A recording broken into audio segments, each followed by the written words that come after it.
The Santa Ynez Valley lies quiet beneath a June sky, the last light dissolving into the ridgeline above Los Olivos. It is Thursday, the 25th of June, 2009. The air is warm and still, carrying the faint scent of oak and dry grass across the rolling hills of Santa Barbara County. Along Figueroa Mountain Road, past the white rail fencing and the stone pillars that once marked the entrance to something extraordinary, the land holds its breath. Neverland Ranch sits empty. The famous gates, wrought iron and gilded, remain closed. The floral clock near the entrance has long stopped blooming. The amusement park rides, the Ferris wheel, the carousel, the miniature train that once circled the grounds, stand motionless, their painted colors fading under years of California sun. The zoo enclosures are vacant, the animals dispersed to sanctuaries and private collections years earlier. The main house, a Tudor-style residence of some 12,000 square feet, shows no signs of habitation. No security patrols the perimeter with the vigilance of former years. No children's laughter echoes from the arcade or the movie theater. The property, once assessed at nearly $100 million, exists in a state of suspended animation, caught between what it was and what it might become. Approximately 120 miles to the south, in a rented mansion on North Carrollwood Drive in the Holmby Hills neighborhood of Los Angeles, paramedics are called to respond to a cardiac arrest. The patient is a 50-year-old male, found unresponsive in an upstairs bedroom. Attempts at resuscitation begin immediately. At 12:21 in the afternoon, Pacific Daylight Time, the patient is pronounced dead at Ronald Reagan UCLA Medical Center. The body belongs to Michael Joseph Jackson. Within minutes, the news escapes the hospital walls and spreads across the globe with a velocity that overwhelms digital infrastructure. Social media platforms slow and crash. Television networks interrupt scheduled programming. In cities across 6 continents, crowds gather spontaneously, outside the Apollo Theater in Harlem, at the gates of Buckingham Palace, in the streets of Tokyo and São Paulo and Johannesburg. The death of the man once called the King of Pop produces a collective response unprecedented in the history of celebrity mourning. Yet at Neverland, there is only silence. The estate where Michael Jackson lived for nearly 15 years, where he built his private universe, where he invited the world and then withdrew from it entirely.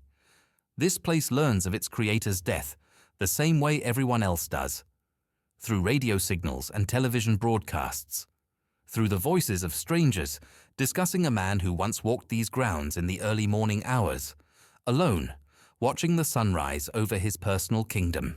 The official account of June 25th emerges quickly. Jackson had been under the care of a personal physician, Dr. Conrad Murray, who had been administering sedatives to help the insomniac entertainer sleep. The preparations for a massive comeback tour, titled This Is It, had placed extraordinary demands on Jackson's body and mind. 50 concerts at London's O2 Arena had been announced, then expanded due to overwhelming ticket demand. Rehearsals had been underway at the Staples Center in Los Angeles. By most accounts, Jackson had been working with remarkable dedication, determined to reclaim his position at the summit of popular entertainment. The coroner's investigation would eventually determine that Jackson died from acute propofol and benzodiazepine intoxication. Propofol, a powerful anesthetic typically administered only in hospital settings, had been given to Jackson intravenously in his bedroom. Dr. Murray would later face criminal charges, would be convicted of involuntary manslaughter, would serve 2 years in county jail. The legal system would process the immediate circumstances of Jackson's death with relative efficiency, but the legal system could not address the larger questions. It could not explain how one of the most successful entertainers in human history had arrived at such a point, dependent on hospital-grade anesthetics simply to close his eyes at night, estranged from the ranch he had called his only true home, facing financial pressures that seemed impossible given his lifetime earnings. It could not reconcile the public image of triumph with the private reality of isolation, And it could not account for Neverland itself, for what had happened within those 2,700 acres, for why Jackson had fled in 2005 and never returned, for what remained in the soil and the structures, in the memories of those who had worked there and those who had visited as children, in the court documents sealed and unsealed, in the testimonies given and recanted. The property had been named after the fictional island in J.M. Barrie's Peter Pan, the place where children never grow old, where time holds no dominion, where the ordinary rules of the world do not apply. Jackson purchased the land in 1988, when he was approaching 30 years of age, already the most famous performer on earth, already retreating from a childhood that had been consumed by rehearsals and recording sessions and the demands of family and industry. He would spend the next 17 years transforming it into something without parallel, something that invited interpretation and resisted easy understanding, something that would become, in the end, evidence. The land had been known as Sycamore Valley Ranch when Jackson first encountered it. A working cattle operation spread across the foothills of the San Rafael Mountains, the property had passed through several owners since its establishment in the early 20th century. William Bone, a developer, had built the main residence and begun converting the ranch into a more genteel country estate. By the mid-1980s, the property was owned by William Mealing, a golf course entrepreneur who had added amenities but struggled with the costs of maintaining such an expansive holding. Jackson arrived by helicopter in 1987, accompanied by Paul McCartney, with whom he had recently collaborated on a series of hit singles. The visit was brief, exploratory, but something in the landscape, the isolation, the rolling hills, the distance from Los Angeles, and everything it represented, lodged itself in Jackson's imagination. He returned alone, multiple times, walking the grounds in silence, envisioning possibilities. At the time of his first visit, Michael Jackson occupied a position in popular culture that defied historical comparison. His 1982 album Thriller had become the best-selling record in history, moving more than 65 million copies worldwide. Its follow-up, Bad, released in 1987, would generate 5 consecutive #1 singles on the Billboard Hot 100, a feat never before accomplished. His music videos had transformed the medium into an art form, and his live performances drew audiences measured in hundreds of thousands. He had recently signed an endorsement deal with Pepsi-Cola worth unprecedented millions. He was 29 years old. He was also profoundly alone. The details of Jackson's childhood had been public knowledge for nearly 2 decades. The 5th son of Joseph and Catherine Jackson, he had been performing professionally since the age of 5, when his father began organizing the family singing group that would become the Jackson 5. The rehearsals, by multiple accounts, were grueling. Joseph Jackson, a former crane operator and guitarist with frustrated musical ambitions of his own, enforced discipline through methods that several of his children would later describe as abusive. Michael, the most talented and most sensitive of the brothers, bore particular weight. He would recall in interviews given throughout his adult life a childhood defined by work and fear, by the absence of play, by a loneliness that success only deepened. The purchase of Sycamore Valley Ranch was completed in March of 1988. The reported price was $17 million. Jackson immediately began the transformation that would give the property its new identity. Construction crews arrived.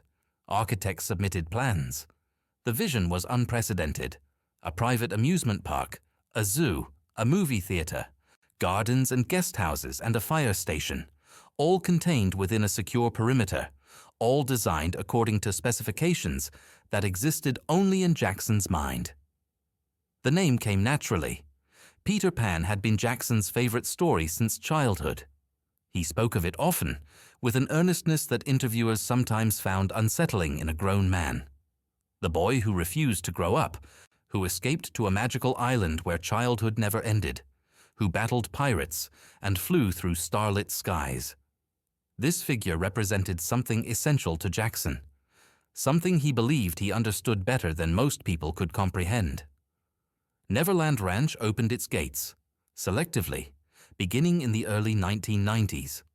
Jackson invited children from hospitals and orphanages, from youth organizations and schools, to experience the rides and animals and endless diversions he had assembled. He hosted celebrities and their families. He welcomed fans who had won contests or simply written letters that touched him. The property became, depending on one's perspective, either an extraordinary act of generosity or something far more complicated. The staff required to maintain such an operation was substantial. Groundskeepers, animal handlers, security personnel, household workers, administrative assistants. At its peak, Neverland employed more than 100 people. Many would later describe their time there in positive terms, recalling a workplace where creativity was encouraged and the impossible was regularly attempted. Others would offer more ambiguous assessments, noting the unusual hours, the constant surveillance, the atmosphere of secrecy that permeated even mundane operations. Jackson himself remained an elusive presence on the property. He kept irregular hours, often sleeping through the day and wandering the grounds at night. He spent long periods in the recording studio he had constructed, working on material that might or might not ever be released. He watched films in his private theater, sometimes alone, sometimes with guests whose identities were carefully protected. He retreated to his bedroom suite, where the windows were covered and the world outside ceased to exist. The contradictions were evident to anyone who looked closely. A man who professed a deep love of children, yet who had none of his own during these years. A global celebrity who craved privacy above almost everything else. An artist of extraordinary discipline who created an environment devoted entirely to play.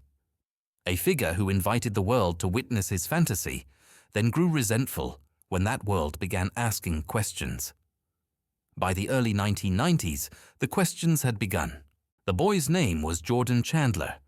He was 13 years old in the summer of 1993, the son of a dentist named Evan Chandler and his ex-wife June. The family had met Jackson earlier that year through a series of circumstances that would later be scrutinized from every conceivable angle. A car breakdown, a rental agency, a connection to Jackson's circle. The details varied depending on who recounted them and when.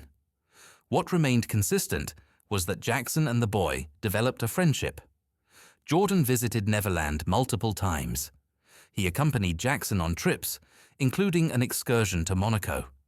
He spent nights in Jackson's bedroom suite, a fact that Jackson would later acknowledge openly, insisting that such sleepovers were innocent expressions of the childlike bonds he formed with young people.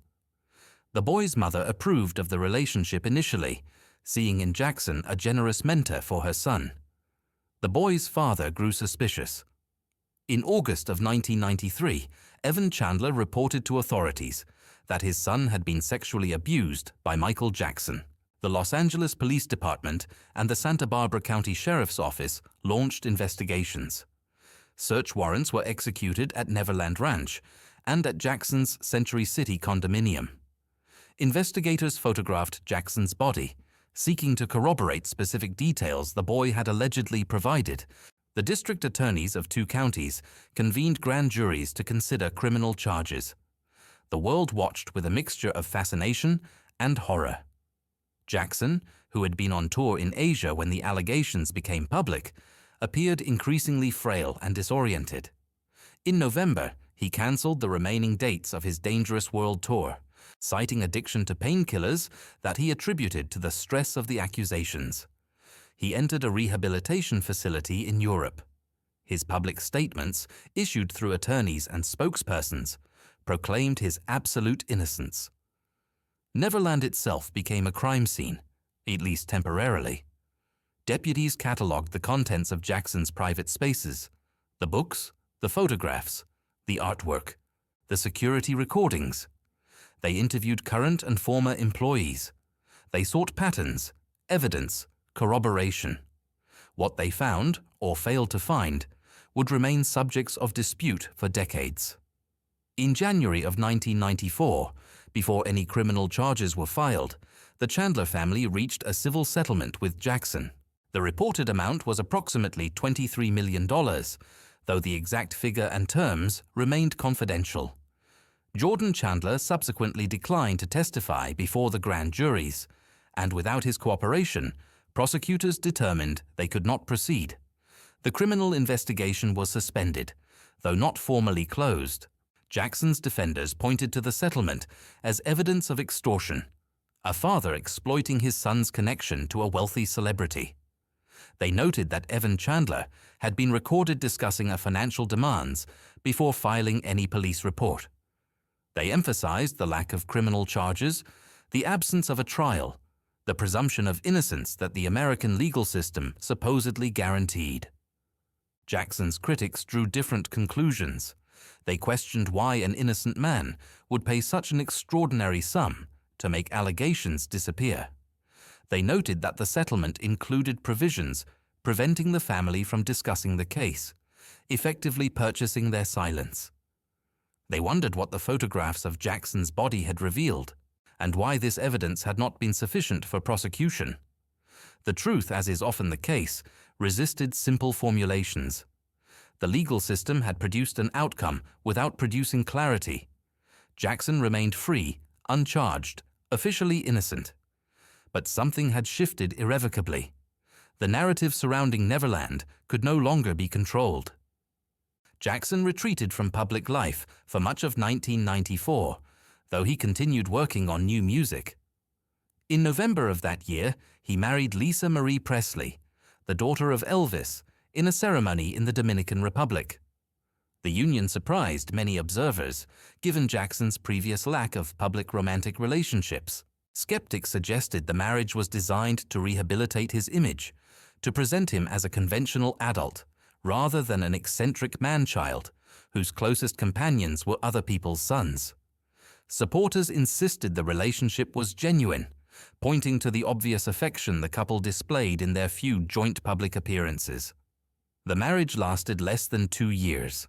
Presley would later describe the relationship in ambiguous terms, acknowledging love while hinting at complications she chose not to fully disclose. She expressed concern about Jackson's dependence on medications. She described his difficulty with intimacy, his preference for the company of children over adults, his inability to exist comfortably in the ordinary world. Neverland continued to operate throughout this period, though with heightened security and reduced public access. The invitations to children's groups became less frequent, more carefully vetted. The staff noticed changes in Jackson's behavior, longer periods of isolation, more erratic schedules, a growing preoccupation with surveillance and loyalty. The paradise he had constructed was beginning to feel, to some who worked there, more like a fortress. In November of 1996, Jackson married again. Debbie Rowe was a dermatology nurse who had treated him for the skin condition vitiligo, which had progressively lightened his complexion over the preceding decade. The wedding took place in Sydney, Australia, where Jackson was performing. Unlike the marriage to Presley, which had carried at least the appearance of romance, this union seemed transactional from its inception. Rowe would later acknowledge that she had offered to bear Jackson's children as a gift, understanding that traditional partnership was not what he sought. The first child, Michael Joseph Jackson Jr., known as Prince, was born in February of 1997. A daughter, Paris Michael Catherine, followed in April of 1998. Rowe had minimal involvement in raising either child, surrendering full custody to Jackson, and eventually terminating her parental rights entirely in exchange for a financial settlement. The children lived at Neverland, cared for by nannies and staff, their faces hidden from photographers behind masks and veils whenever they appeared in public. Jackson's approach to fatherhood reflected the same contradictions that defined his entire existence. By all accounts, he was devoted to his children, present in ways his own father had never been, determined to provide the childhood experiences he himself had been denied. Yet he also subjected them to an existence of profound isolation, removed from ordinary schools and neighborhoods and friendships, raised within the artificial environment he had constructed for himself. Whether this represented protection or confinement depended entirely on one's interpretation. The late 1990s brought professional success alongside personal turbulence. The album History, released in 1995, sold more than 20 million copies worldwide, though critics noted a darker tone in the material. Songs addressing persecution, betrayal, the cruelty of media scrutiny. Jackson embarked on another world tour, performing before massive audiences, who remained devoted despite the controversies. His commercial power had diminished from the Thriller era, but he remained among the most bankable entertainers on earth. Yet the financial pressures were mounting in ways that would only become clear later. The costs of maintaining Neverland were extraordinary. Estimates suggested annual operating expenses of $10 million or more. Jackson's spending habits had never aligned with conventional budgeting. He acquired art, antiques, rare books, memorabilia from Hollywood's golden age. He maintained multiple residences. He employed armies of assistants, advisors, lawyers, and managers, many of whom billed at rates commensurate with his celebrity. The fortune generated by his music, while vast, was not inexhaustible. A third child arrived in February of 2002 under circumstances that remain partially obscure. Prince Michael Jackson II, later nicknamed Blanket, was born to a surrogate mother whose identity Jackson declined to reveal. The child's conception apparently involved donated genetic material, though Jackson insisted the boy was biologically his. 9 months after the birth, Jackson dangled the infant over a hotel balcony in Berlin, displaying him to fans gathered below. The image circulated globally, prompting widespread criticism of Jackson's judgment and mental stability. Later that year, Jackson agreed to participate in a documentary project that would prove catastrophic. The British journalist Martin Bashir spent 8 months with Jackson, filming at Neverland and elsewhere, conducting extensive interviews. The resulting program, titled Living with Michael Jackson, aired in February of 2003.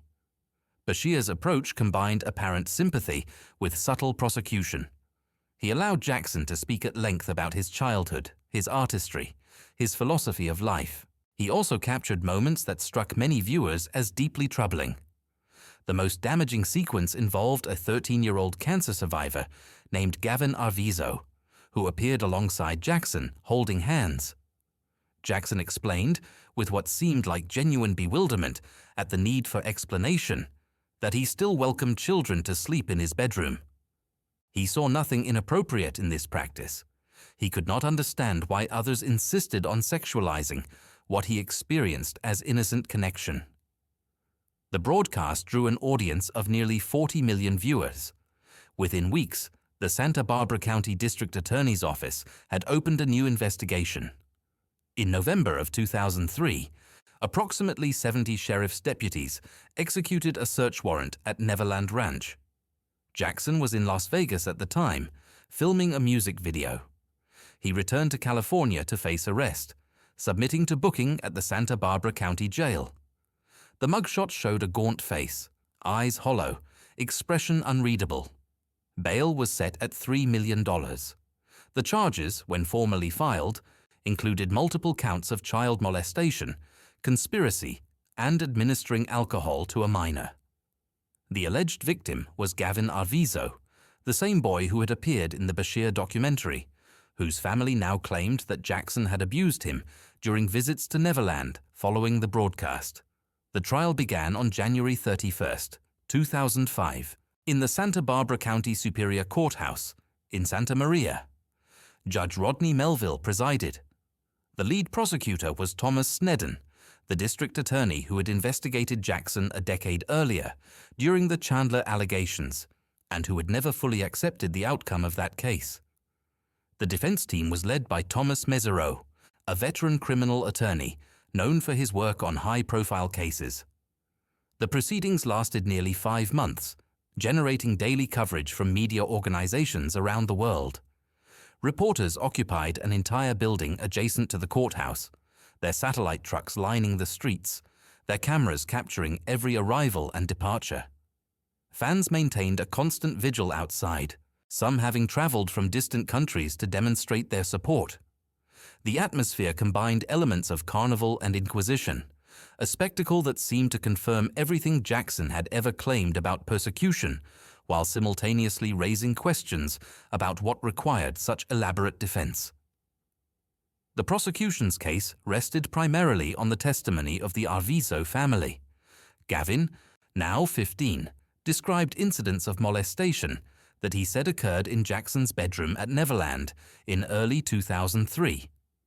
His younger brother Star offered corroborating accounts. Their mother Janet provided context about the family's relationship with Jackson. Though her testimony proved problematic, she appeared unstable on the stand, her credibility undermined by prior fraud allegations and inconsistent statements.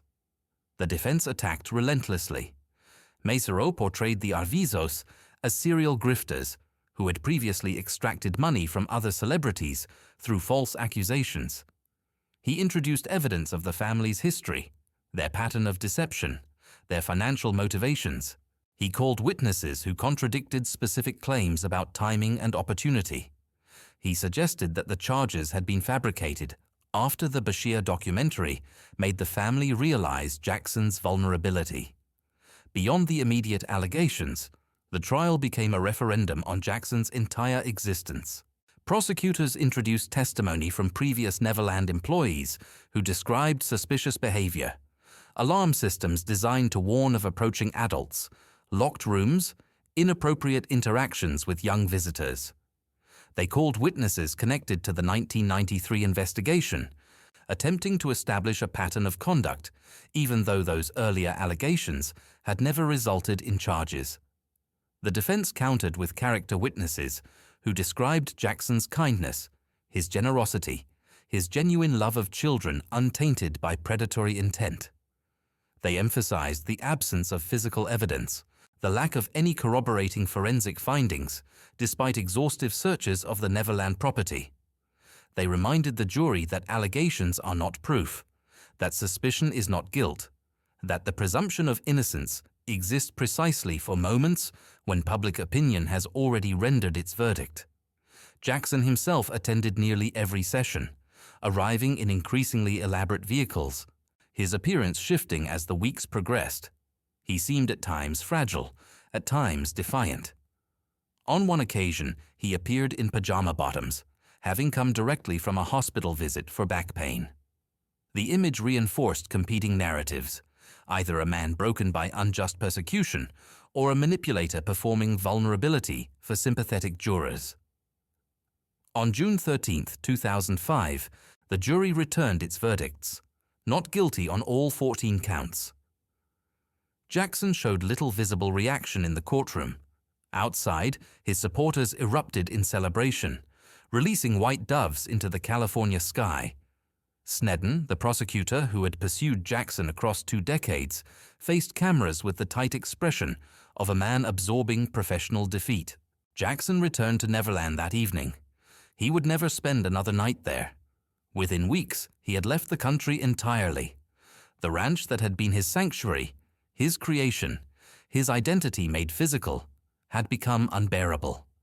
The trial had exposed its every corner to scrutiny, had transformed private spaces into evidence, had stripped away whatever protective meaning the property once held. The searches, the testimonies, the photographs entered into court records. These had rendered Neverland something other than what Jackson had intended.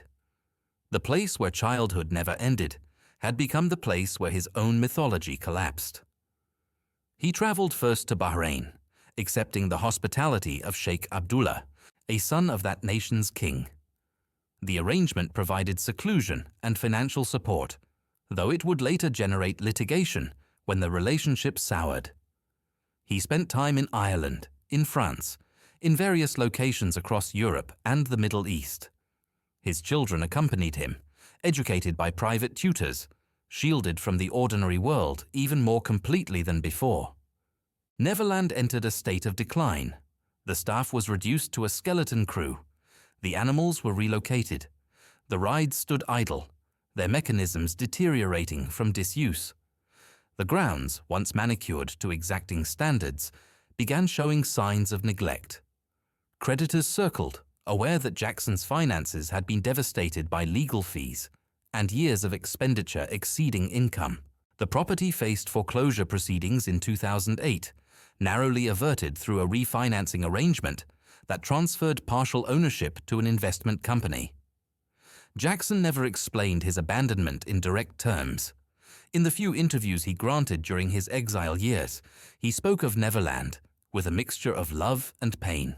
He suggested that the violations of the searches had contaminated something sacred, that he could no longer experience the property as he once had.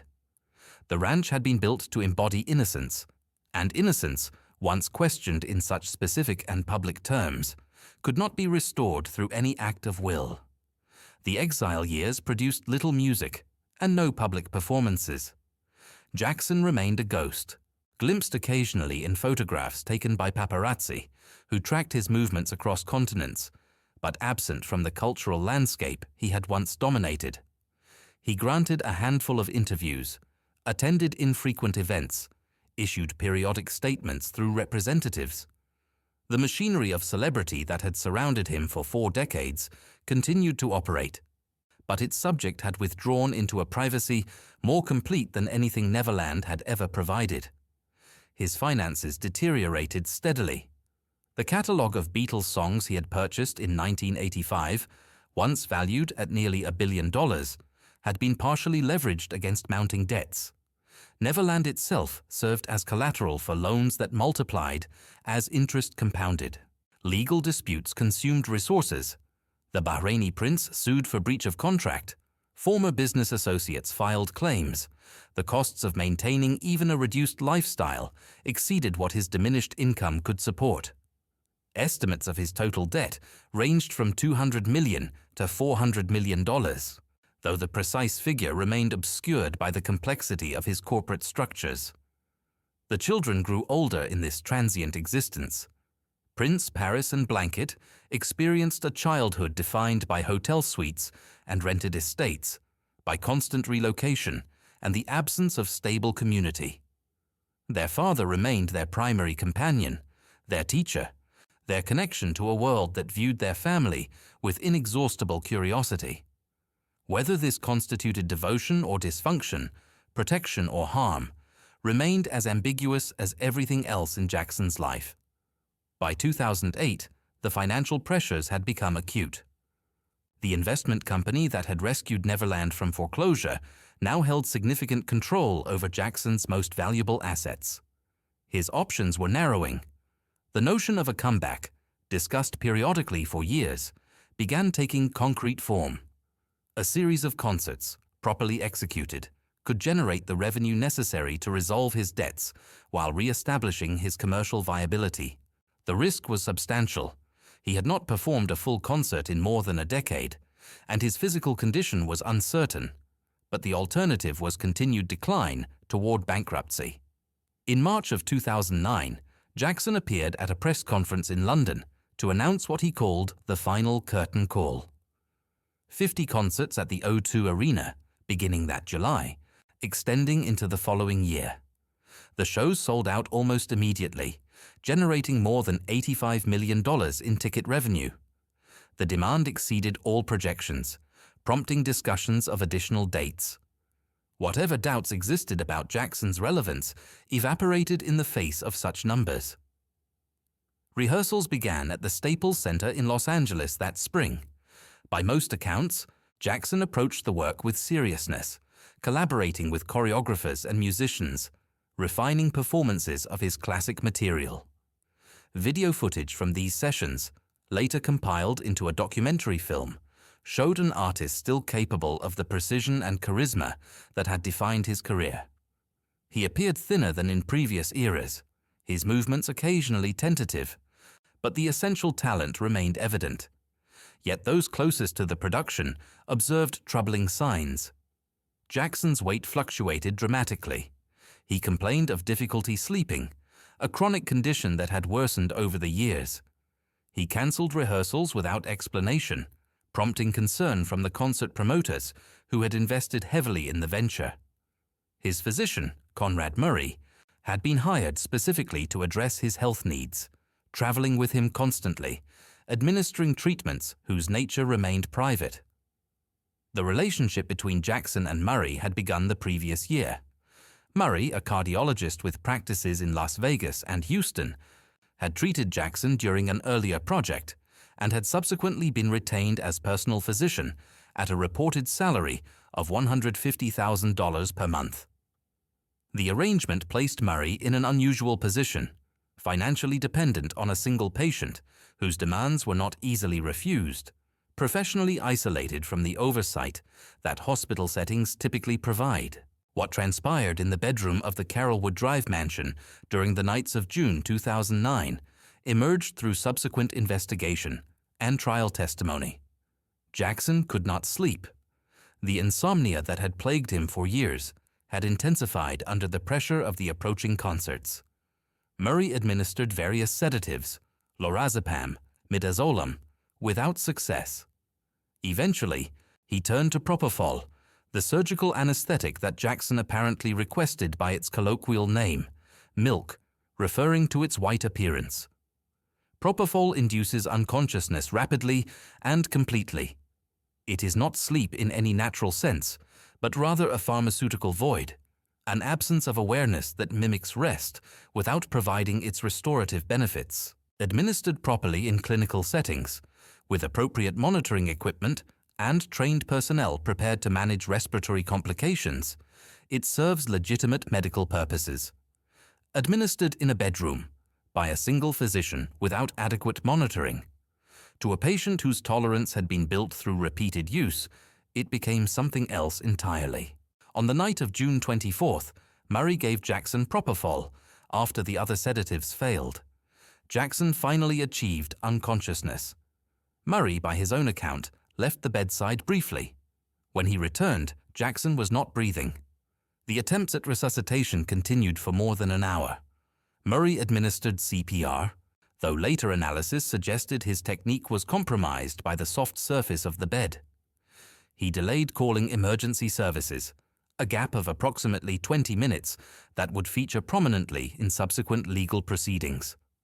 By the time paramedics arrived, Jackson had likely been without oxygen for a period sufficient to render revival impossible. The coroner's report classified the death as homicide, a legal determination indicating that another person's actions had caused it, distinct from any conclusion about intent. The toxicology findings revealed propofol in concentrations consistent with general anesthesia, alongside the benzodiazepines Murray had administered earlier. The combination had suppressed Jackson's respiratory function beyond recovery. Murray's trial, conducted in the fall of 2011, lasted 6 weeks. The prosecution argued that he had abandoned his duty of care, that he had administered dangerous drugs in an inappropriate setting, that his negligence had directly caused his patient's death. The defense contended that Jackson had self-administered additional propofol while Murray was out of the room, that the entertainer's desperation for sleep had driven him to take matters into his own hands. The jury found Murray guilty of involuntary manslaughter. He served approximately 2 years of a 4-year sentence. Neverland remained in limbo throughout these proceedings. The property had been purchased by a joint venture involving Jackson's estate and an investment fund, removing the immediate threat of foreclosure while leaving its future undetermined. The structures continued deteriorating. The gardens grew wild. The artifacts of Jackson's residency, the memorabilia, the artwork, the personal effects, were catalogued and stored, their disposition subject to ongoing estate management. In 2020, the property sold for approximately $22 million, a fraction of its assessed value during Jackson's lifetime. The buyer was a businessman with no announced plans for the land. The name Neverland was retired.